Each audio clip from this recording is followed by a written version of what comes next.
From the first stories told in firelit caves to the electronically recorded messages of deep space, we leave the 20th century with no regrets.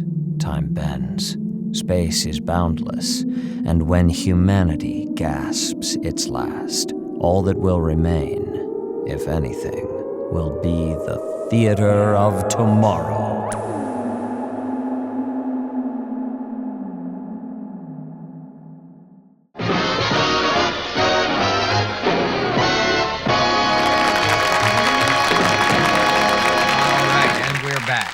I'm your host, Bill Knightley, and this is The Evening Show. Looking at our next guest here, and this one's a doozy. Hank Schmidt from the Institute of Dimensional Exploration's got a new gadget here and says, what are we doing here? Well, it says we're going to be chatting with someone from the other side. That sounds spooky. That's right, direct from the other side is our next guest. And hello there. What's your name? It just seems like we got a little interference here. Hello, and you are? I am one of the lucky ones in heaven. How about that, folks? Heaven. And what's it like up there? We are told that we are dead and that we have 200 years here, after which we reach finality. There will be nothing on the other side of this other side, the man says. 200 years unable to die, to spend more time with family and friends. No consequence, no morality, followed by the only true peace that can practically be. Fascinating. Who is this man you're speaking of? Some nearby are calling him St. Peter, but I never caught his name. Well, our time is short on the air here, so if you'd continue, how did you come to be in heaven? I died a frightening but mundane death, same as everyone else. See, we got a wise guy, eh? I asked the folk around me who they are and how they died. No one I know, but we figure out we all died more or less around the same time. Only we don't all speak the same language. And there are so many of us here. Room enough for all, but so many are here. Anyone familiar up there? I don't recognize anyone. I wasn't young when I got here, but I guess I was too young to know too many dead people. I could try to find my grandpa or Buster Keaton.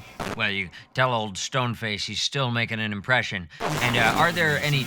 They're longer. That's already been I'm sorry, you're... I can always ask. Well, I look to them walking among us. Who are you speaking of now? Excuse me. Hello? But there are others. Get this thing working. We seem to be experiencing a bit of difficulty here. Decide not to ask. Ladies and gentlemen, bear with us as we reestablish our connection in just a few moments more. All right. Hello? What is it like over there? It's not too different from when we were alive, really. Except we don't need to eat, or drink, or sleep. We can if we want, but we don't need to. Most of us stopped all that after the first couple years. There's books and a cinema. We can't really make anything new, though. Some people try to put on plays or have dances. I can't. Not really. Oh, well, why not? I only have one leg. Not from the accident. I lost it many decades ago. In another life. Well, you ought to just ask St. Peter for a new one then, huh? You don't get new legs in heaven. You don't get to be younger. You don't get to see better or look better. You're just you. Well, all right then. So I got the one leg, and sometimes I use crutches, or sometimes I'll use a chair, or sometimes I'll just sit and stare for a while. That sounds awful. Can we just... See, some people are missing both legs, or have no arms or legs at all. Some people, we have no idea who they are at all. You ever see anyone on the news or in a hospital, and they have nurses clean them every day, and they have a machine that feeds them, but they're just locked inside a body that can't do anything? Well, once you pull the plug, they come here with us. We got whole buildings of people who can't move or talk or maybe even think. People who can't tell us who they are or where there may be dead people who they might want to see. whole buildings full of people who can't do much of anything except wait for 200 years to finally be stamped out. I am one of the lucky ones here. Yes. Yes, you mentioned that. What do you see around you? Most of the time, it's dark here. We can see okay. You'll be able to see okay when you get here, as long as you can keep your sight till you die. Well, I guess we'll all take special care until we get there. When you get here, you'll still be you. Pretty much. But you'll have a powerful blue light shining out through your face. What is that? No one seems to know what it is, so we all just call it our soul, or whatever your religion calls it. You can see out just fine, except somehow the light keeps you from seeing yourself in the mirror. It's like staring into the sun, only the sun seems to be staring back. I don't... That doesn't really seem too pleasant for heaven. It's a little spooky at first. You'll get used to it. We all did. The first 5 or 6 are a little rough, but no one's really bothered by it much past 50 years. Oh. How are you handling it?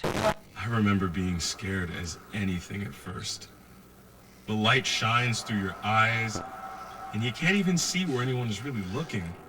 It's mostly fine unless you go visit those buildings with those poor souls who just have to wait.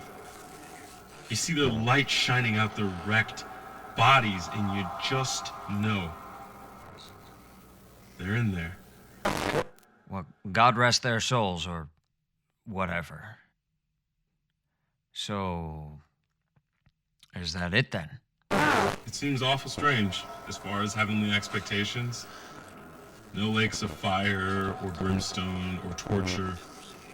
No horned demons laughing at us while we wail and weep. It is heaven, though.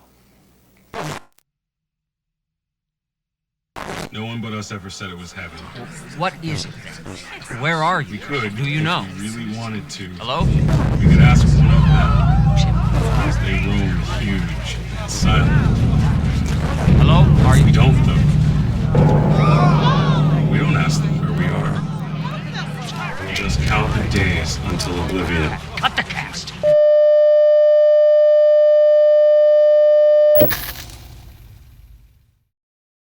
Tonight's production was a work of fiction produced entirely for the Theater of Tomorrow.